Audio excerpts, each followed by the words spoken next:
안녕하세요. 네, 이철원 교수입니다. 네, 여러분 그 환절기 잘 지내고 계신지요? 네, 요즘 밖에 나가서 운동하기에 좀 힘든 사람들 많은데요. 실내에서도 여러 가지 운동 기구를 이용해서 간단한 스트레칭이라도 하면서 건강 챙기시기 바랍니다. 네, 오늘 우리 스포츠 인문학 TV에서는 운동의 효과에 대해서 좀 말씀을 드리려고 합니다. 제독 철학자인 한병철 선생님이 땅에 가까워지고자 하는 그런 욕망으로 매일 정원 일을 했다고 합니다. 3년 동안 열심히 땅을 가꾸고 그 속에서 자신의 내면을 바라보면서 그 대지가 갖고 있는 뛰어난 능력, 신의 창조물의 어떤 효과에 대해서 많은 걸 느끼셨다고 하는데, 정원에 머문다라는 것 또는 정원에서 일한다는 것은 무엇일까? 정원이라는 것은 몸을 움직여야만 반드시 만들어지고 가꾸어지는, 즉 노동이 절대로 필요한 공간이라는 것이죠. 내가 갖고 있는 정원은 몸을 바쁘게 움직이고 또 정성을 열심히 쏟은 만큼 꽃들이 개화하고 또 꽃들의 아름다움이 유지되는 그러한 공간이기도 하죠. 조금이라도 만약에 정원에 관심을 갖지 않으면 어떻게 됩니까? 정원에 있는 수많은 꽃들은 금세 시들어서 문제가 생기게 되는 것이죠. 정원에서 꽃을 가꾸는 일이라는 것은 어떻게 보면 노동이라기보다는 나를 가꾸는 여가 활동이라고 할 수가 있는 것이죠. 꽃에 대해서 신경을 쓰고 정원을 가꾸는 사람은 끊임없이 자신과 대화를 시도할 수밖에 없습니다. 이거야말로 제가 자주 이야기하는 여가를 통해서 내가 성찰을 할 수 있는, 여가를 통해서 내 스스로를 되돌아볼 수 있는 그런 귀한 기회를 갖게 되는 것이죠. 즉 누군가가 시켜서가 아니라 나 스스로가 내면에서 우러나오는 소리를 들을 수 있는 이러한 여가 활동은 나 자신을 발전시키게 되는 것이죠. 네, 정원에서의 놀이 또는 정원에서의 뭔가를 가꾸는 그런 운동은 몸을 능동적으로 움직여야만 합니다. 가지를 치고 비료를 주고 또 낙엽을 치우고 꽃을 다듬어 주고 풀을 깎고 또 새똥도 치워야 되고, 죽은 나무들은 잘 정리하고 발로 땅을 밟고 물을 주고 또 거기에 있는 돌이나 바위를 치워야 하는 이러한 행위들은 어떻게 보면 몸을 바쁘게 움직여야만 하는 행위들이죠. 이와 같은 일들에서 중요한 것은 몸을 써야 된다는 것, 한 단계 더 나아가서 즐겁게 몸을 써야지만 되는 행위라는 것이죠. 몸을 움직이면 어떻습니까? 땅과 하늘의 기운을 모두 다 느낄 수 있습니다. 살아간다는 것은 바로 나와 천지의 기운을 교감하는 그런 행위이죠. 천지의 에너지가 나에게 돌아와서 내 삶을 밀어내도록 추진하는 것, 그것이 바로 우리의 인생 아닐까요? 네, 우울증이 요즘 많은 사람들한테 문제가 되고 있는데요. 우울증을 예방하는데 또는 감소시키는데 최고는 역시나 저와 같은 그 스포츠학자의 입장에서는 운동이라고 말씀드릴 수 있습니다.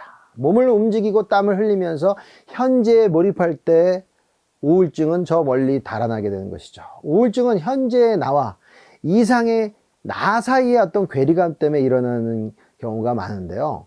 사실 누구나 다 조금씩 우울한 감정은 가질 수 있죠. 저도 그렇습니다. 문제는 우울증 정도가 아주 심한 경우죠. 정도가 심한 우울증은 결국 일상의 나의 생활 자체를 파괴하게 합니다. 연인과 헤어진다든지 승진시험에 실패했다든지 또는 열심히 훈련했는데도 불구하고 게임이나 또는 경기에서 졌을 때 많은 사람들은 우울한 감정에 빠지게 되죠. 우울할 때 이러한 어떤 우울증의 감정에서 빠져나오는 좋은 방법은 밖으로 나와서 운동을 하거나 또는 무조건 걷는 것이죠. 저는요, 타인에게 지쳐가지고 우울할 때 일몰을 보면서 걸으면은 금세 우울한 감정에서 빠져나오는 것을 자주 느끼곤 합니다. 제가 이렇게 느꼈던 일몰을 보면서 걷는 거에 대한 즐거움에 대해서 작가이죠, 크리스토퍼 듀드니가 이러한 이야기를 했습니다. 눈부신 일몰은 눈으로 보는 광시곡이다. 그것은 불멸의 웅장함을 느끼게 한다. 알프스의 풍경을 닮은 조각한 듯한 구름, 강렬하고 충만한 색채, 늘 스스로를 뛰어넘으려는 듯한 끊임없이 변하는 빛깔, 장엄한 일몰은 서서히 고조되어 간다라는 이야기를 했습니다. 프랑스의 철학자이죠. 네, 롤랑 바르트는 1977년 10월 25일 어머니가 사망한 다음에 애도일기라고 하는 책을 썼죠. 일반 노트를 4등분해서 메모 형식으로 에도의 글을 쭉 적어 나갔습니다.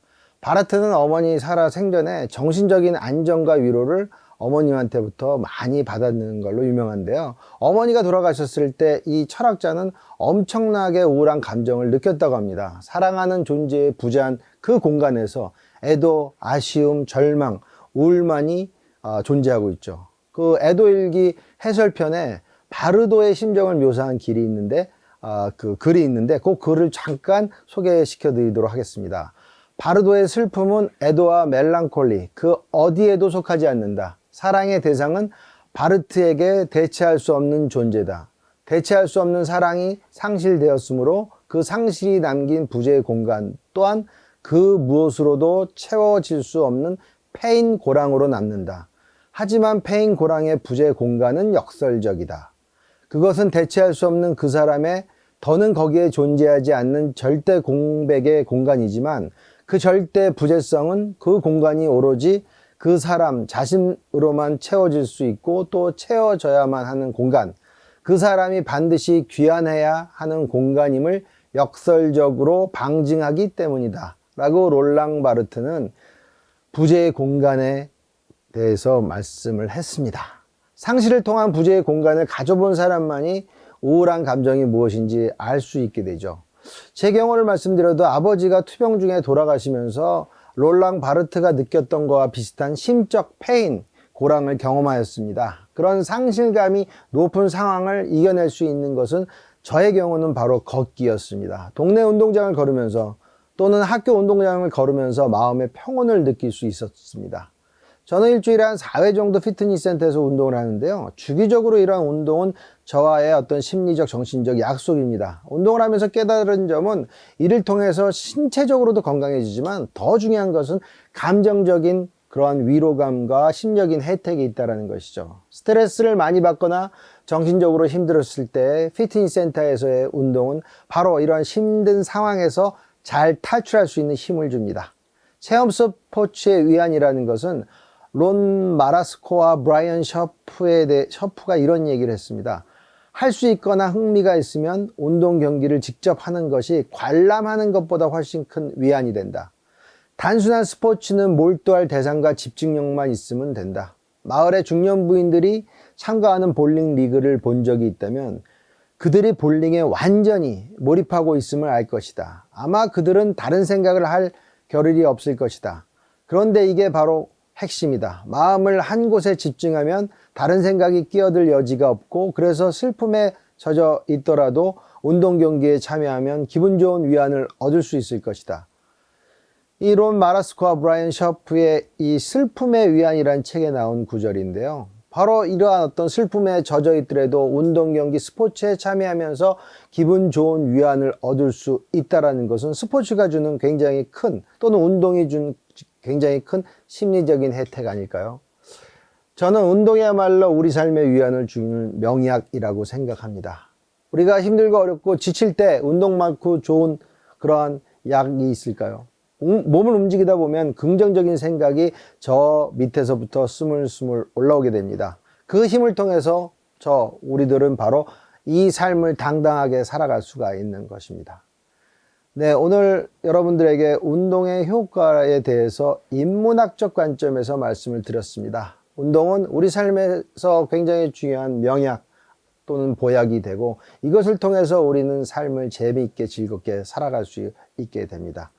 여러분들 힘들고 어려울 때 또는 날씨가 약간 쌀쌀해진다고 하더라도 여러분이 좋아하는 운동 또는 인도어의 피트니스 센터에 가서 열심히 운동하시면서 오늘 하루의 즐거움을 느끼기 바랍니다. 여러분은 여러분들 삶의 별입니다. 네, 고맙습니다.